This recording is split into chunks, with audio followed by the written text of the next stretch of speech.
Hello, my name is Crystal Petrie, and you are watching another episode of the Crystal Petrie Podcast, Season 3. On today's episode, we are going to dig into the power of resetting our programming. Those patterns shaped by society, people, and even our lived experiences. Too often, we carry beliefs and behaviors that don't actually belong to us, but were handed down through conditioning. This conversation, this episode is about breaking free, rewriting your story, and reclaiming your authentic self. And here to educate us is Miss Lin Schussler-Williams. How are you, Lynn? Welcome to the Oh, podcast. thank you, Crystal. Thank you so much for having me. I'm great. Excellent, excellent. So, where in the world are you, Miss Lynn? I am in Louisville, Kentucky, Oh, USA. okay. Yeah, The Kentucky Derby is there, isn't it? it is, in fact, yes. I The thought most so. exciting 2 minutes of sports happens here on the first Saturday of May every year. Yes. Yes, yes, yes. You probably might have some people that disagree with you, but hey, we love sports and we love competition. At least I do. I love sports and I love competition, so it's all good for me. Let's hop into this podcast, Miss Lynn. When you hear the word programming, what Mm. does that mean in the context of human behavior? Yeah, so that's such a good question because I think most of us move through life oblivious to the idea that we are receiving from our earliest interactions with other humans. We are receiving programming from outside sources. So people, our first programmers are our parents, right? Parenting is the definition of programming. We think as parents, it's our job to teach our kids how to think about themselves and the world. Mhm. That's the definition of programming, right? Programs are received from outside sources. So people, parents, teachers, siblings, friends, bosses, spouses, all the people, and from societies, the media.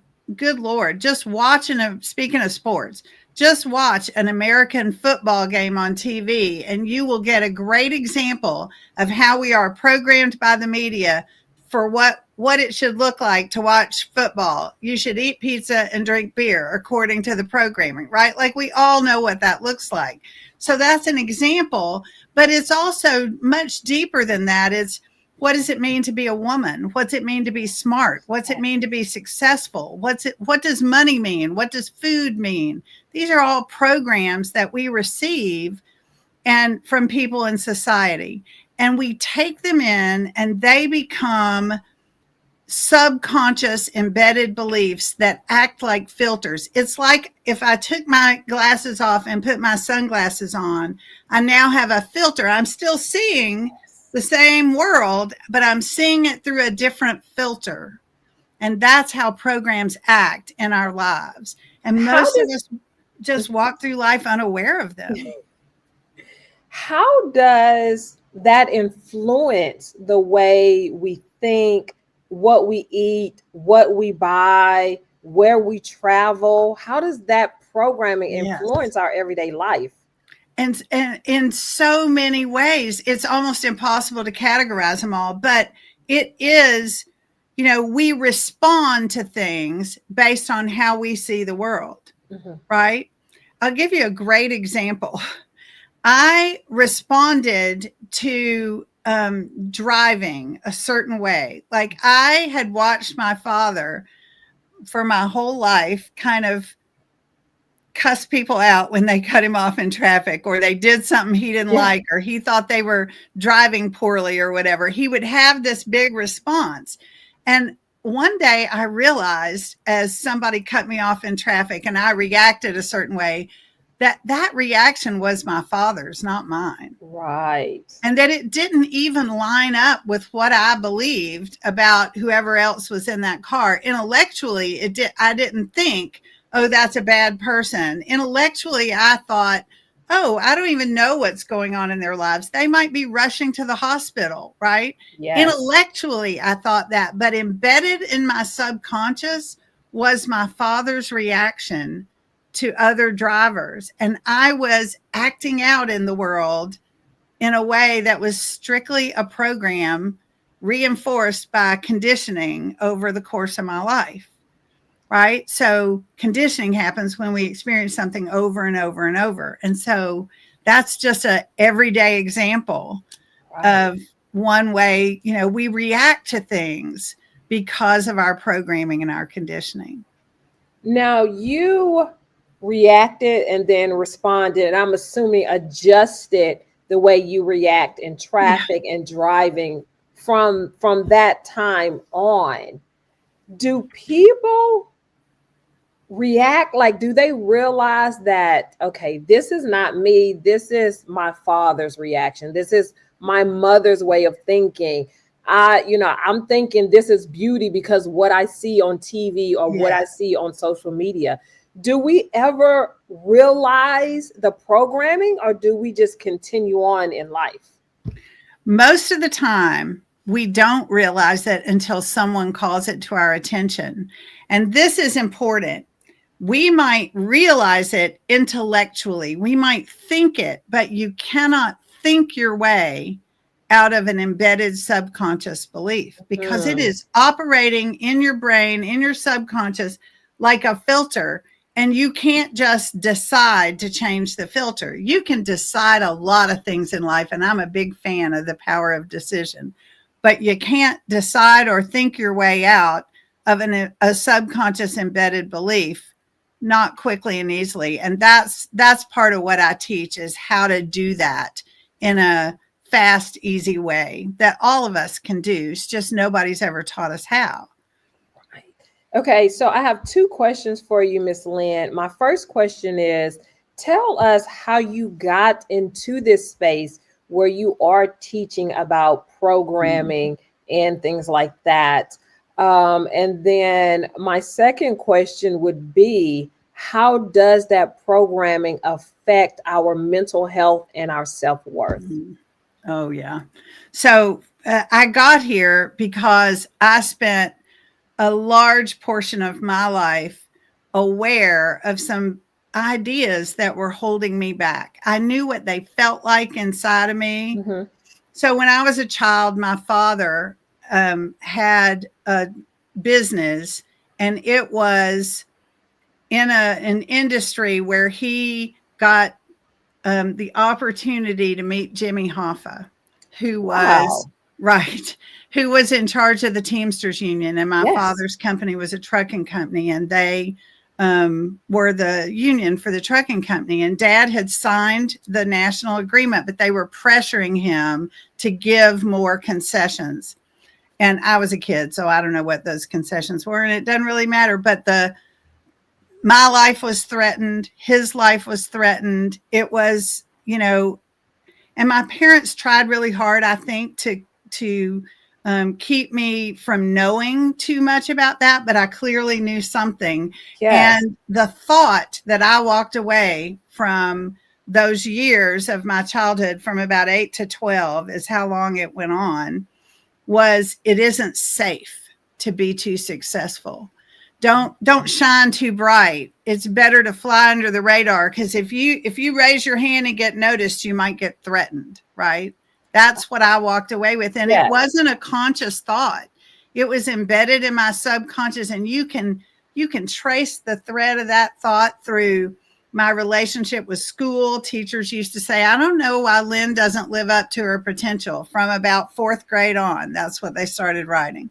And then, my relationship with my body, with men, with academia, with career, all of those things had this element of, don't be too good, don't be too Mhm. pretty, don't be too smart, don't be too successful, better to fly under the radar. And so I was on a mission to get rid of that feeling. I didn't know what it was really. Mhm. And I did a lot of things, including write my own book called 9 Little Words to Change Your Results. And the subtitle is Releasing Old Patterns and Moving Forward, with 3 short phrases. But that book was a thinking tool. And as I said earlier, you can't think your way out of a subconscious belief. So Right. it helped to have these conscious approaches, but the feeling inside was still there. And it Mm-hmm. still showed up in my work in different ways until one day, finally, somebody taught me this process that we call Reset It, that's based on neuroscience and quantum physics. And when it did it for me, I knew I had to teach other people. Yes, Yeah. yes.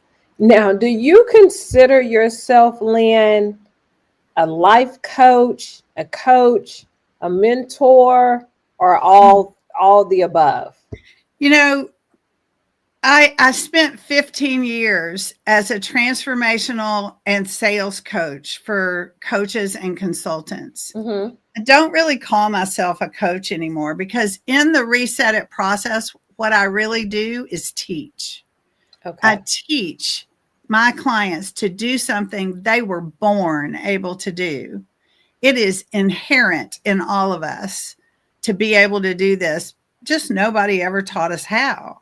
And Mm-hmm. so I really perceive myself more as a teacher than a coach. And, we're not therapists. I'm not a therapist. I'm not a coach. I do some coaching and still in the sales coaching arena with clients in certain projects that I do. But as in Reset It, I don't use the term coach because I don't want my clients to need me. I want them to learn what they need to know to do it themselves. Oh, I It's love a that. it's planned obsolescence on my part. I love that. I love that. How does societal programming affect our mental health and our self-worth? So it's so profound the Mhm. ways that it can.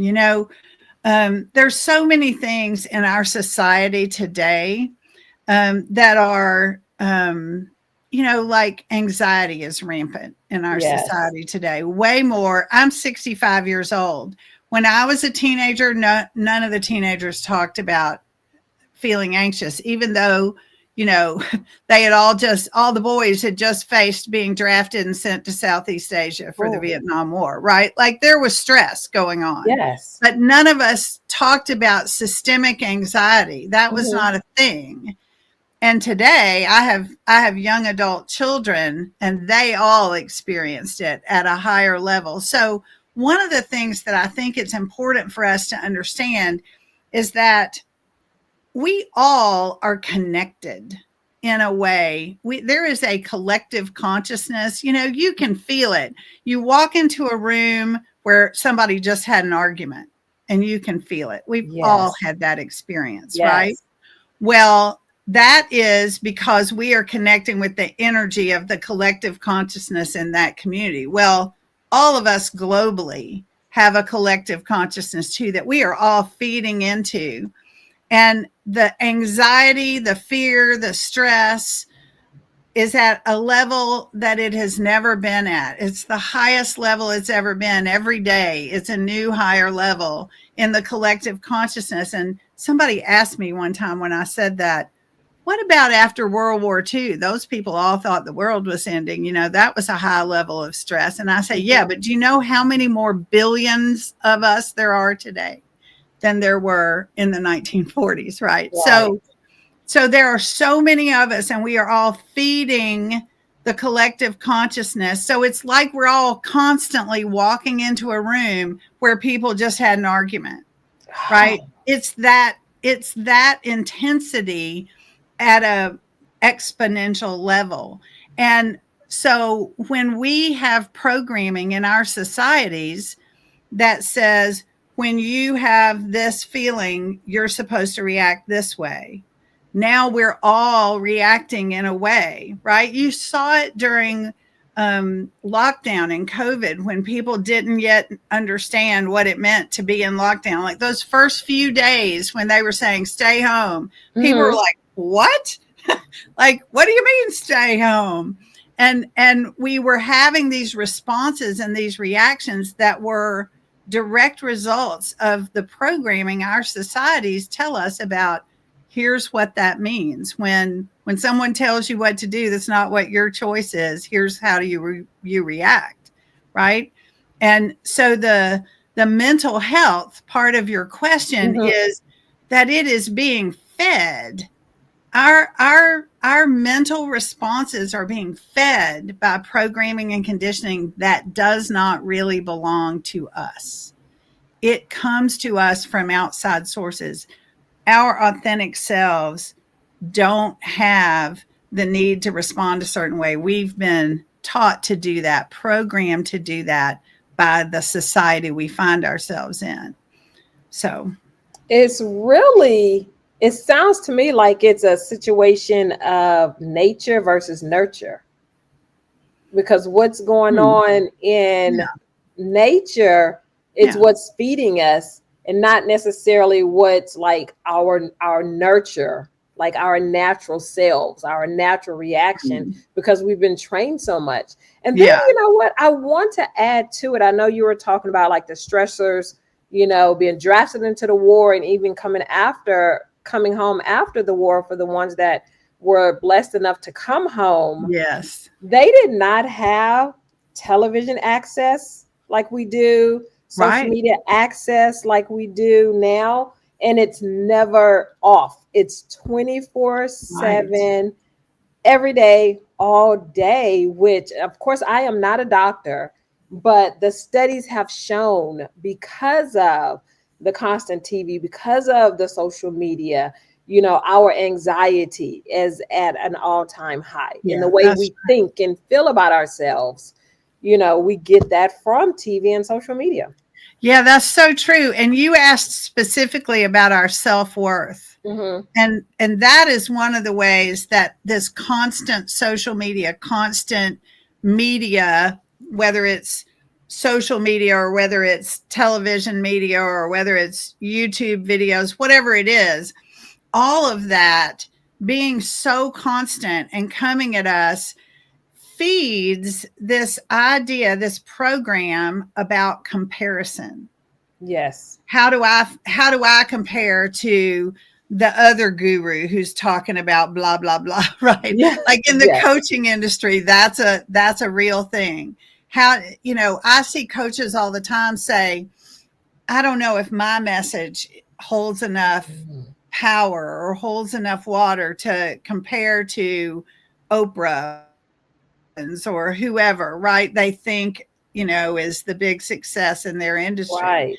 And that comparison is a program, because we are programmed to think, if I am not as good as them, I'm not good enough. That is a universally recognized program, right? And self-worth has one of the biggest buckets of programs around it, because there are programs around your self-worth if your body doesn't look a certain way, your self-worth if your grades aren't a certain way, your self-worth if um your bank account doesn't look a certain way, right? Hmm. And none of those belong to us. None of those come from our authentic selves. They come from all of that stuff we're fed, and this idea that I have to compare myself on all these different levels.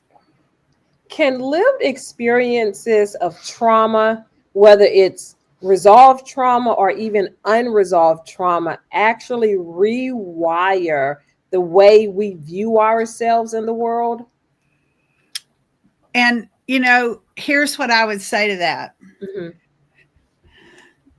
When we have experiences that we would often call traumatic experience, whether they're emotional trauma, physical trauma, it could be, I have an example of that. I hit my head on the side of the swimming pool a couple of years ago and had a concussion when I Wow. was swimming. And so it was physical trauma, but it turned out it was related to emotional trauma. When I was a kid, I had hit my head, and all the adults around me were like, oh my gosh, is she okay? And, they made a big, big, scary deal out of it. And so I realized when this happened, and I hit my head on the pool, that I just needed to reset that old experience so that I didn't keep reliving my reaction to it every time I bumped my head.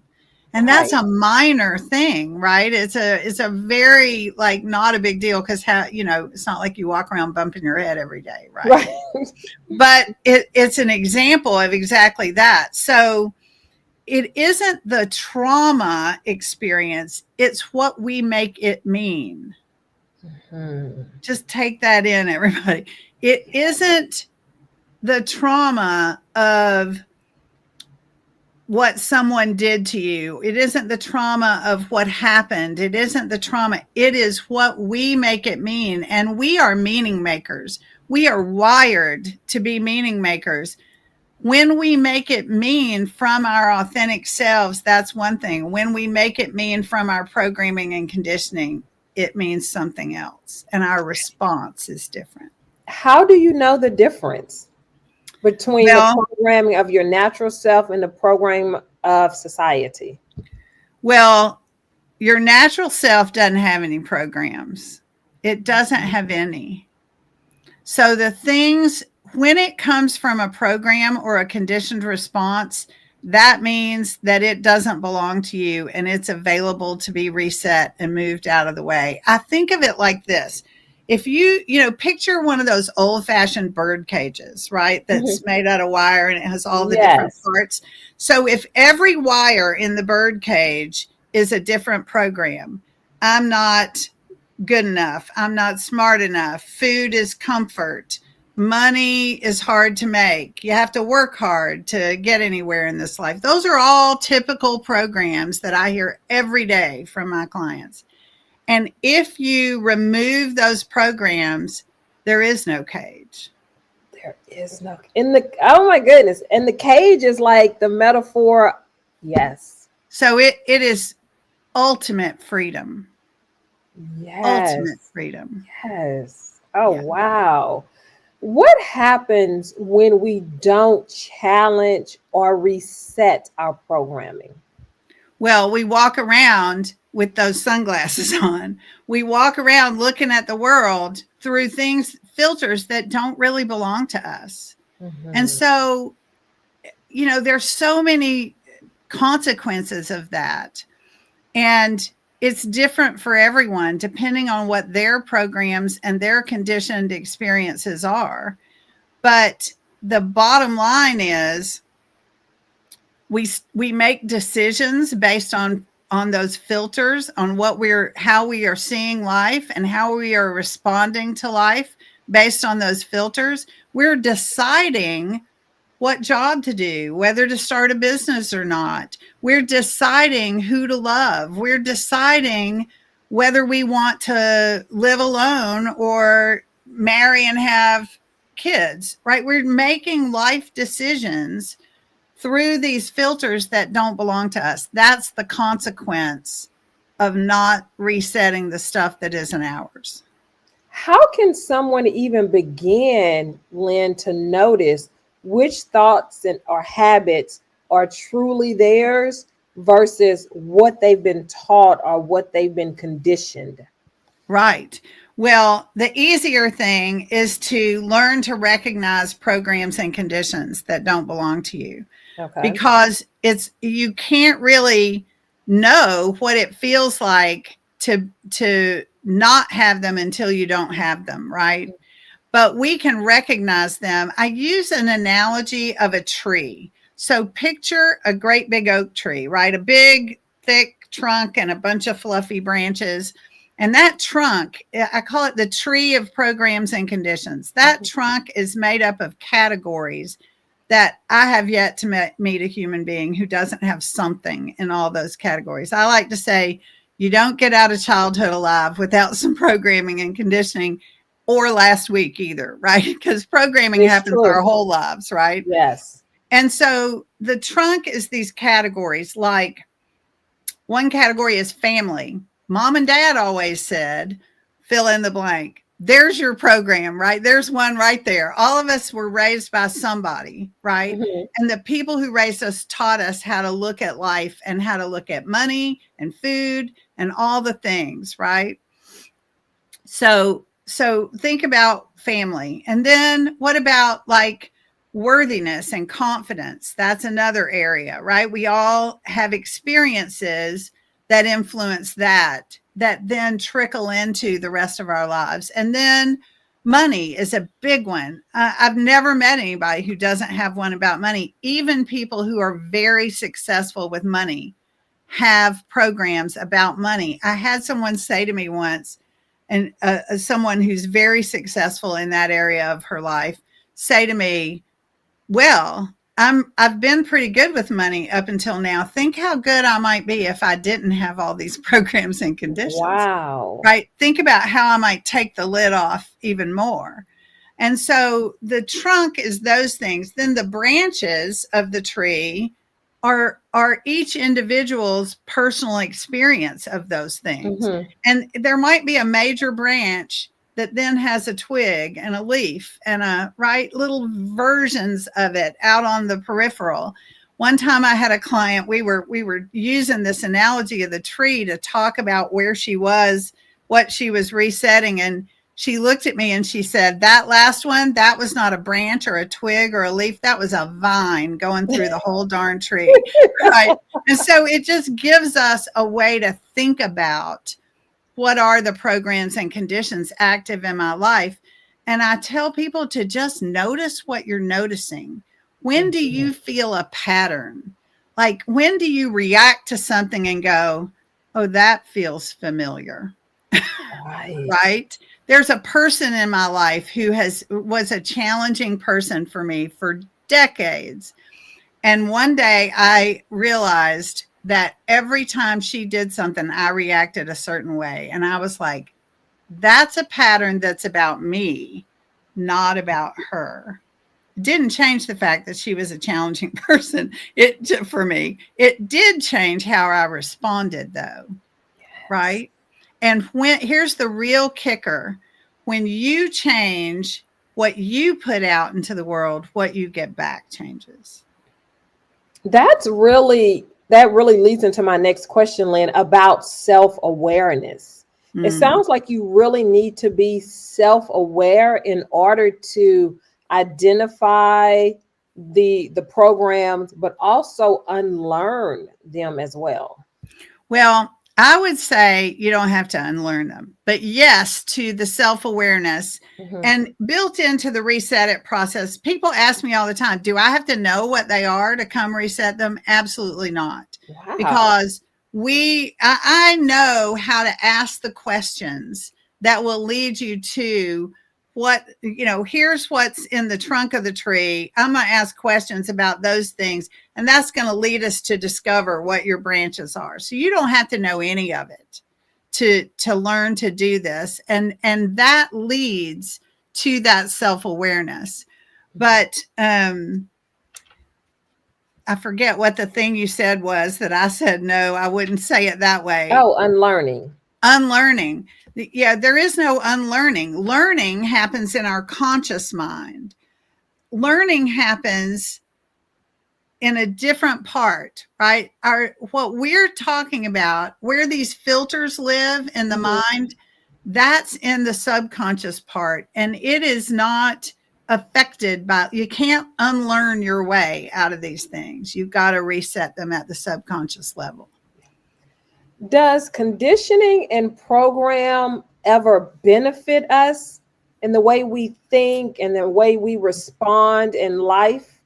Yeah, that's a great question. I love that question, Crystal. And most people don't think to ask that question, but it is so true. So picture this. Mm-hmm.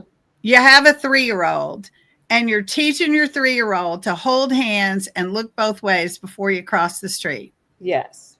That's a program that's going to serve that 3-year-old for quite some time, right? Yes. For years, that is going to be a really helpful program to that 3-year-old. It's going to, and 4-year-old and 5-year-old, and right? It's going to be a while before they don't need to hold hands and cross and look both ways. Now, at some point, looking both ways just becomes a rational decision, right? Mm-hmm. When you get old enough to just manage that on your own, you no longer need that program.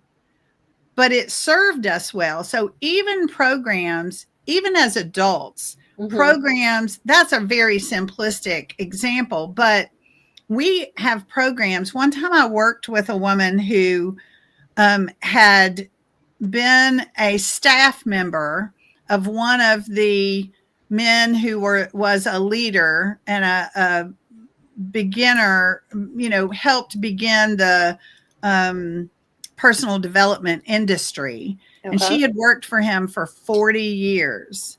Did you say like And 40 years? 40 years. And he had taught her a process that she had used over and over and over in her life, and it had served her very well. And this process was, when there was conflict in her life with someone, she would do this process and it would make her feel better. And it had served her really well. But what she came to realize was she chose that process through the program that he knows better than I do. She chose that process through a program that said, I have to look outside myself to experts to really know what to do because I don't know myself. And when she reset that program, she was free to choose to use that process whenever it worked for her, but she wasn't choosing it through the filter of he knows better than I do. Right. So yes, sometimes programs and conditions serve us well, but they still might want to be reset, because when they're reset, the reason we chose them is no longer the reason we would choose them. We will only choose them from our authentic self because they're what's right for us today and now. We're present to our own needs and our own being. Let's really lean into this resetting process you've been speaking about throughout our conversation. What does it mean, like in everyday language, to reset your programming? Right. So the programs and conditions that stuck, right? Because we receive a bunch of them that just go flying by, right? Right. But the ones that stuck, they landed in our subconscious and they became embedded beliefs. You hear people talk about limiting beliefs, that sort of thing. And the beauty of this reset it process is it is simple. And every adult with an intact brain, like there are people who've had severe brain injuries who probably can't do it, right? Right. But every adult with an intact brain that's operating in the normal way we're wired can do this. It's simple. It's not exactly easy for everyone, but it is simple. And so one of the things I do when I'm teaching it is help people let go of the need to complicate it, because it isn't complicated. It is very simple.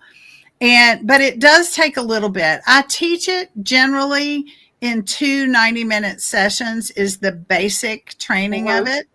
And because it takes a little doing it to learn it, it's a little hard to describe until you're in it. But it is a simple process that we can all do, and then we practice it. And that's what gets people to the point that they can do it themselves. After that basic training, then often people still want some help with it, and they can do that. But the basic idea can be learned in 2 90-minute sessions. What are some of the simple daily practices, or maybe simple weekly practices, that help reframe limiting beliefs? Well, I would say the first thing is noticing what you're noticing.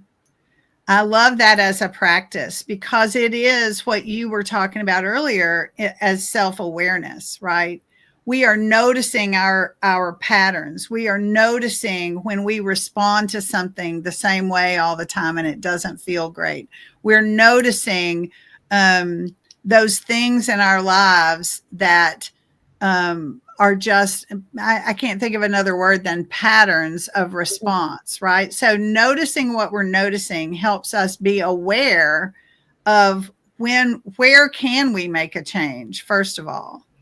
And then I've said it before, it is simply there's not enough thought in the world to think or talk your way out of it.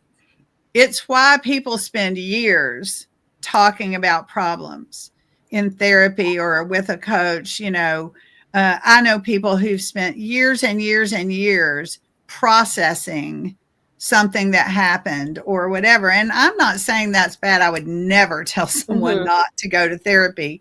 I think therapy conversations are fabulous. And they're even more effective if you reset your programming and conditioning before you have them, because then you're not seeing whatever happened through the filters of those programs and conditions, and you can just process your own actual feelings about it. And I'll add to that, Lynn, that when you notice what you're noticing Hmm. or feel what you're feeling, don't discount it. I feel like Right, so many people, they notice this reaction, they notice the behavior, but they discount it as if that's not what it is, or this is nothing. So when you right, feel it, when you notice it, do not discount whatever it is. right. And ask yourself, why do I feel that way? Right? Am I feeling that way because, am I responding to something that happens because I think this is how I'm supposed to respond? Mm-hmm. Or is this how I really feel?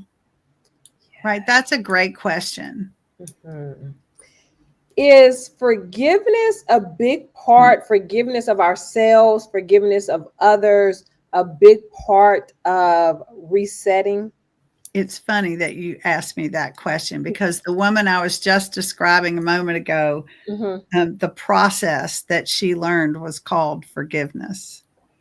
So I would say to you, there are a lot of programs around forgiveness. Mm-hmm. There are a lot of programs that we have received. There is not a religion in the world that doesn't have something to say about forgiveness and the It's power of true. forgiveness. It is a universal theme, right? So take any universal theme pretty much, and there's going to be some programming available to us around it, right? Because if you think about it, um, when people are embedded in their lives in a spiritual community or whatever that looks like for them, they are receiving programming about here's how the world works and here's how your place in it and all of that. And sometimes that lines up for them and sometimes it doesn't, Right. right? And so I would say forgiveness can be a powerful healer. A man I met one time, Gerald Jampolsky, who's a PhD psychologist, I believe, wrote a book called Forgiveness, the Greatest Healer of All. And so there is a lot to be said that's good about forgiveness as a practice. But if it's forgiveness as a practice because somebody handed you a program that said you should, Mm-hmm. or here's how, or whatever, then it might not be yours. It might not be a program that's serving you. I would say that a lot of people, not all people, a lot of people have a hard time forgiving. Is it because of the programming? Is it because of our conditioning that so many people have such a hard time forgiving? Yeah, I think, there isn't one program that's about that. There's a Mm-hmm. myriad, and Yes. everybody's soup of programs, everybody's tree of programs is different, Right. right? So when someone has an experience that they have a hard time forgiving, there can be several things at work. There can be programs and conditions that say it ought to have been like this and it wasn't, right? Mm-hmm. That could be part of it. It also can be programs around, um, mom and dad always said, when somebody does this to you, you never forgive them, Oh, right? yes. Yes. Right? I mean, there's so many ways that it is.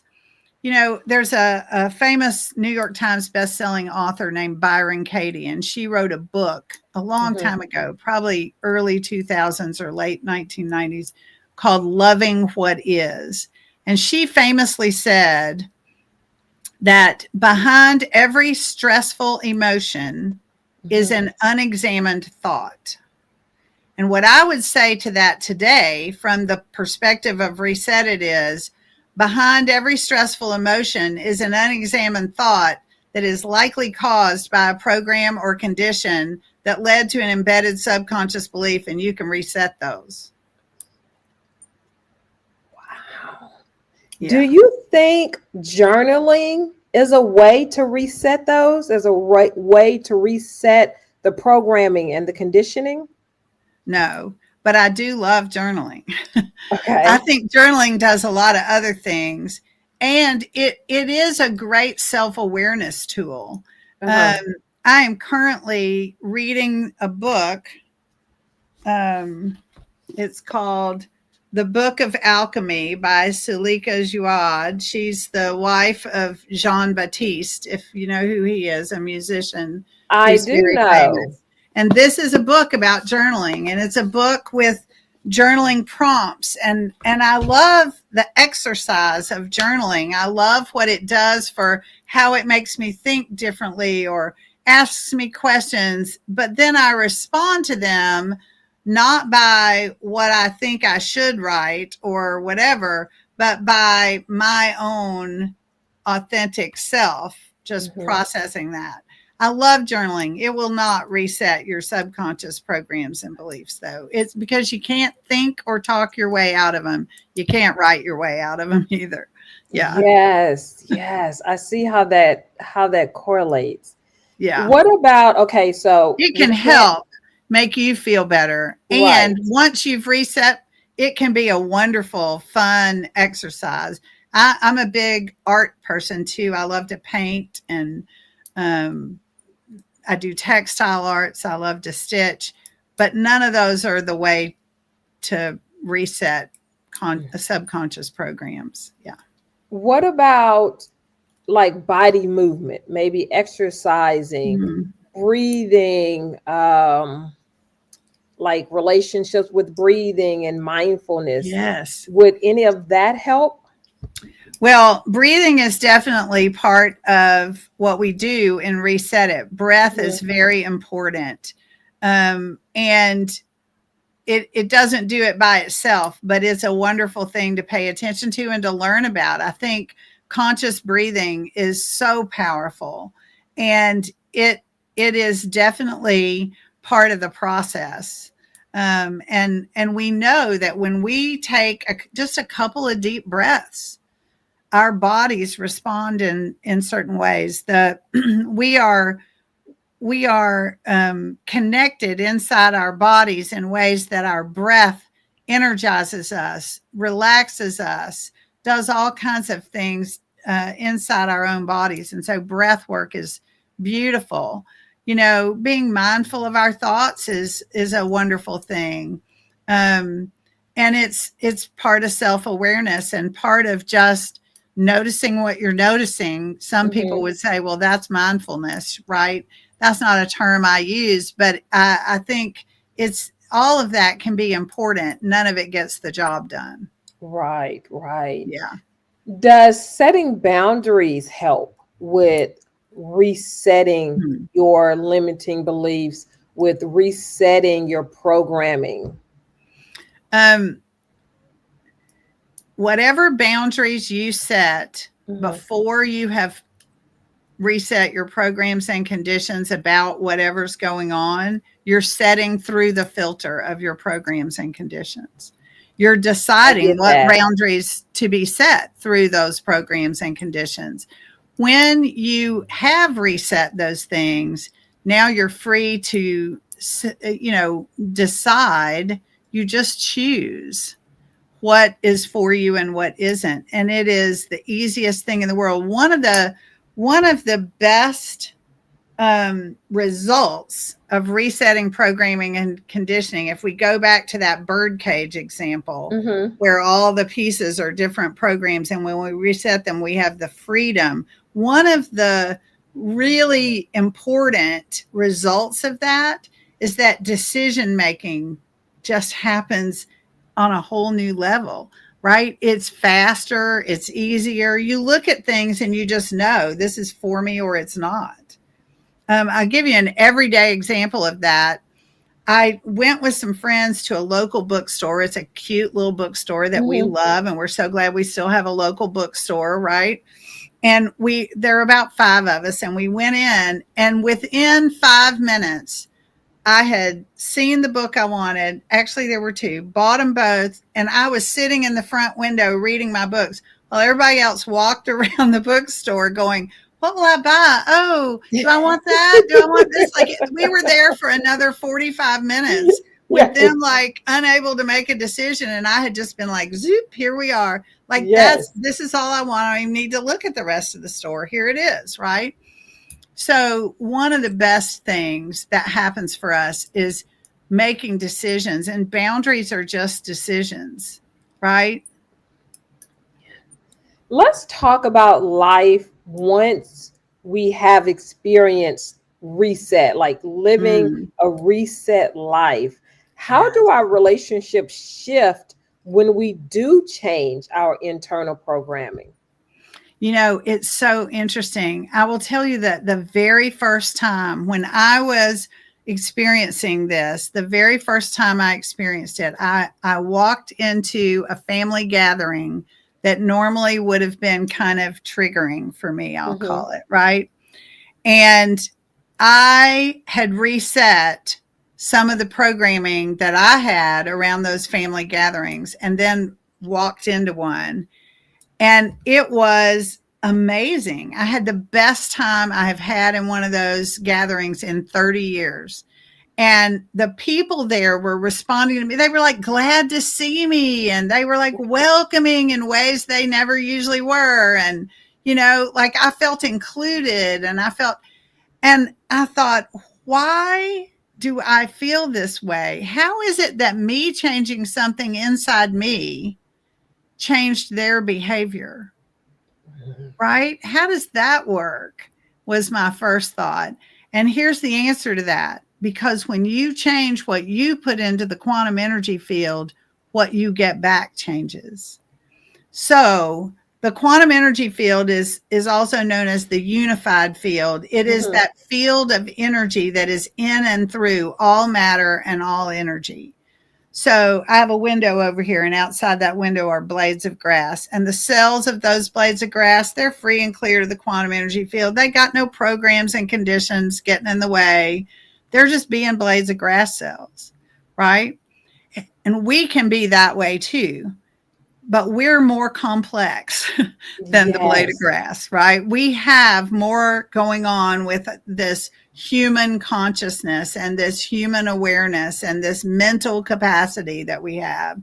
And so when we shift the Mm-hmm. energy of what we're putting into that quantum energy field, and when we learn to bring our consciousness into alignment with the quantum energy field, the way the cells of our bodies already are, then when we change what we put out there, we realize what we get back is different. So that's how I walked into a group of people. None of them had done this work, Right. right? But I had changed the energy of me walking in had changed. So what I got back changed. It's very subtle, but it's very fundamentally, profoundly true. Is that something that you can physically feel within your body, that shift, that change? Yeah, I would say so. Most of the time it is. And it is also, um, it becomes at some point when you reset enough stuff, at some point, it's that tipping point. You've reset more than you haven't reset, sort of Mhm. thing. And at some point, you start to realize that you're walking around differently in the world and you are walking around more connected. And then you recognize when something comes up that's out of that alignment. It becomes, instead of, oh, I'm noticing I'm noticing, how I feel aligned. Then it's like, oh, that must be a program or condition because I just reacted in some way that doesn't feel like the rest of the time I'm walking around, right? It's this tipping point. And it is, yeah, it's also, I said the word connected, and I want to just go back to that. That's the feeling that you just walk around knowing and feeling and being in the experience of the quantum energy field type, ultimate connection. Because when we realize that the whole world, everything in existence is connected in that quantum energy field, we also start to realize that it is a falsehood for us to think us and them. I mean, this is a message I really feel like is so important for our world today. Mm-hmm. It's like whenever we're thinking us and them, well, we're over here and we're right and they're wrong, or we are this and they are that, or whatever, we are in some program. And when we are present to the quantum energy field, what we know and feel and experience is this ultimate connectedness, right? And that's why when I drive down the road today, I can not only think, oh, that person who cut me off in traffic might be going to the hospital. I can feel the compassion and the connection to that person, not just intellectually, but in this deeper connection. I'll tell you, Lynn, when I'm driving, that's something that I always think. If people are driving erratically, well, I'm Yeah. not going to say always. Yeah. I'm not going to use an absolute here. But most of the time when I'm driving and people are driving erratically or speed, whatever the case is, Yeah. I always think, maybe they're late to something. Yeah. Maybe, they just got a bad phone call. I always try and think that something is going on in their life that I don't know about. So I Right. shouldn't react to that. Right. Yeah. Yeah. I understand. And somebody said that idea to me Hmm. 30 years ago. Somebody said, when somebody cuts you off in traffic, just bless them and think, oh, I can't know what's going on for them, right? Somebody said that to me so long ago, and I knew it intellectually, and I still had this feeling that when somebody was doing something stupid Hmm. in traffic, right, making a bad decision in traffic, I still had this feeling that was my father's of they could hurt us. They're out to get me. Their stupidity or their poor choices or Right. whatever is a threat to me. Instead of kind of almost like there's a part of me and they're experiencing something I don't know about, and just really feeling the Yes. connection and feeding that connection with some peace, Yes. right? Yes. There's a big difference between knowing to think that and actually experiencing it without the program that I had that was from my dad, who thought everybody was out to kill us on the road. Yes. Yeah. And he came by that program, honestly. He was in the trucking industry when they first started doing safety testing for truck drivers and alcohol testing for drivers and things like that. So he had really been programmed to think there's 50 billion ways to die on the highway, right? Like he was so Yes. aware that it became this way he looked at other drivers that he passed on to me. He didn't really mean to, but he Hmm. did. And so that's where it came from. And it doesn't help to just know that if you don't reset how it informs how you react. Is it important, Lynn, to celebrate those wins when you do reset the programming, when you do reset the limiting beliefs? There are so many programs out there that stop us from celebrating the little things, that stop us from recognizing and celebrating when something's big, because there are Hmm. programs out there. Most of us were not most of us received some kind of program around don't brag, don't right? Right. And all, and so there's so many things that stop us from celebration. I love celebration as a practice because I think it brings people out of, that stuckness in it's not okay to talk about myself that way. I actually lead a program every Friday morning for women called Celebration Friday. Oh, I love that. Yeah, it's part of our Wise Women Collective um, community, and it's free and everybody can come. And Celebration Friday is all about what are you going to celebrate from this past week and what are you going to declare you want to celebrate next week and see the possibility. Oh, wow. I love that idea so much. I Yeah, it's do. fun. Yes. Celebrating is fun. If there is a listener who's watching you or listening to you right now that feels stuck in their old patterns, that feels stuck in their old programming, what is the piece of advice you would give them to start the journey of resetting? Yeah, so I have that, we talked about the tree of programs, and I Yes. have a little self-assessment tool that's 100% free. It's at treeofprograms.com, and you can go and download this. It's just a PDF. It's about 4 pages. It's not hard to do or long, but it's a self-awareness tool to start thinking through some of those, what's in the trunk and what's on your branches, right? Mm-hmm. And it's a good little self-awareness tool that walks you through that piece, which is where we all start. It's where we all start. As we get ready to wrap up here, Lynn, I have a couple more questions for you. You have been in this space of teaching about programming, reprogramming, resetting. What is your intention in this space? I would say, Crystal, my intention for the message I want to bring to the world is Mm-hmm. that we're all connected. I really want us to all learn to live from that space of the unbroken web of our own connections.